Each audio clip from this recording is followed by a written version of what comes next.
قدرتی ماحول کی رنگینیوں سے لطف اندوز ہونے کے لیے 4x4 گاڑی درکار ہوتی ہے۔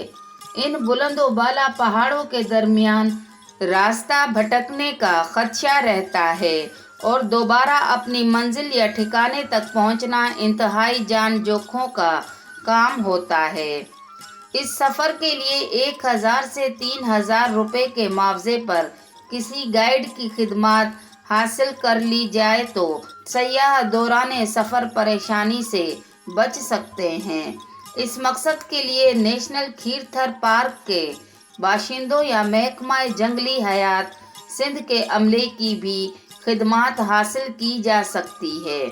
نیشنل کھیرتھر پارک میں داخلے کی کوئی فیس نہیں ہے، لیکن محکمہ جنگلی حیات حکومت سندھ کراچی اور حیدرآباد کے دفتر سے ایک تحریری درخواست کے ذریعے اجازت نامہ بآسانی حاصل کیا جا سکتا ہے، جو اس کی سیر کے لیے انتہائی ضروری ہوتا ہے۔ اگر کھیرتھر نیشنل پارک کی سمت سفر کیا جائے تو خوبصورت اور پرسکون گاؤں تونگ سیاحوں کے لیے اپنے بازو واہ کیے ہوئے ہے۔ یہ پارک کا قدیم گاؤں ہے جس میں کولھی، شورو، گبول، جمالی، چانڈیو، ملک اور دیگر برادری کے باشندے آباد ہیں۔ یہاں مسلمانوں کی تعداد زیادہ ہے۔ ایک چھوٹی سی مسجد ہے جس میں عیدین کی نماز کے علاوہ نماز پنجگانہ باجماعت ادا کی جاتی ہے۔ زندگی کے روز مرہ ضرورتوں کے لیے گاؤں تونگ میں پرچون کی دکان ہے۔ اس گاؤں کی مجموعی آبادی 10,000 نفوس پر مشتمل ہے۔ تونگ گاؤں مختلف بادشاہوں کا بھی مسکن رہا ہے، جس میں سما، ارغون، ترخان، مغل، کلوڑو اور تالپور حکمراں شامل ہیں۔ جام لوہار کا نام آج بھی مقبول ہے اور اس کے نام کا سکہ آج بھی معروف ہے۔ تقریباً 600 سال گزر جانے کے باوجود اس علاقے سے پرانے سکے، ظروف اور دیگر اشیاء اب بھی بارشوں کے دنوں میں ملتے ہیں۔ تونگ کے قریب قبرستان بھی ہے جو تقریباً 1 صدی پرانے ہیں۔ ان میں اتفاق وارو ہوشن جو مقام، پرانا محمود جو کوٹ اور تنگ قبرستان واقع ہے۔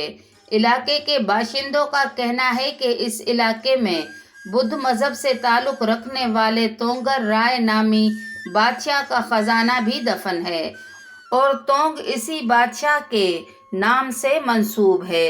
اسی بستی میں ہر طرح کے قدرتی مناظر موجود ہیں۔ کہیں سبزے کی چادر اوڑھے پہاڑیاں، کہیں بہتی ندیاں، کہیں جھرنے، کہیں سیاحوں کو تلاش کرتی ہرنوں کی غزالی آنکھیں، کہیں خوفزدہ کر دینے والا ماحول نظر آتا ہے۔ قدیم دور میں تعمیر کیا جانے والا قبر بند موجودہ دور میں بھی اپنی افادیت قائم رکھے ہوئے ہے۔ اس بستی کے لوگ انتہائی جفاکش ہیں۔ زراعت ان کا پسندیدہ ذریعہ معاش ہے، لیکن مویشیوں کی افزائش اور دیکھ بھال میں بھی خصوصی دلچسپی رکھتے ہیں۔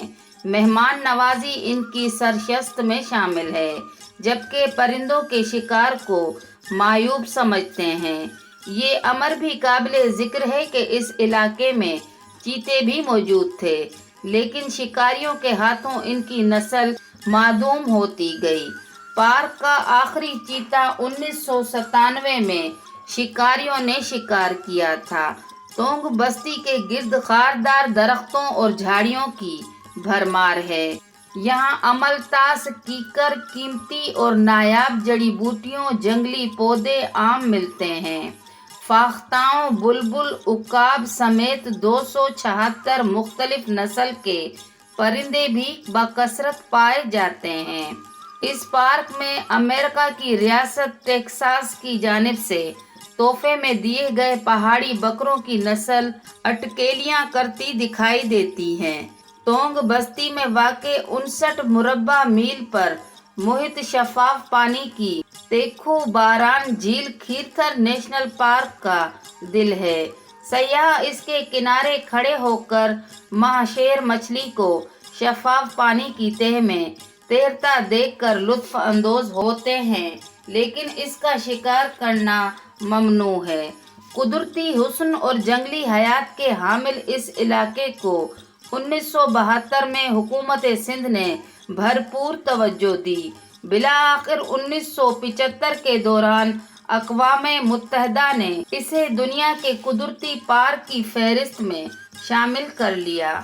بعد ازاں پارک کے علاقے خار اور کرچاٹ کو خصوصی طور پر ترقی دی گئی اور سیاحوں کے لیے 7 کمروں، اسٹینڈ بائی جنریٹر، صاف پانی اور آرام دہ فرنیچر پر مشتمل ریسٹ ہاؤس بھی تعمیر کیا گیا، جس کا کرایہ سیاح بآسانی ادا کر سکتے ہیں۔ موسم سرما کی سرد راتوں میں سیاح ان پہاڑوں کے دامن میں سندھ کی قدیم ثقافتی مچ کچیری منعقد کرتے ہیں، جس میں مقامی ہی نہیں کوہستانی خطے کے مختلف علاقوں کے دانشور فنکار ان لمحات کو یادگار بناتے ہیں۔ اگر آپ مہم جو اور فطری حسن دیکھنے کے دلداں ہیں تو قدیم بستی تونگ سمیت نیشنل کھیرتھر پارک آپ کا منتظر ہے۔ آج کی ویڈیو آپ کو پسند آئے تو لائک کریں، شیئر کریں اور سبسکرائب کریں۔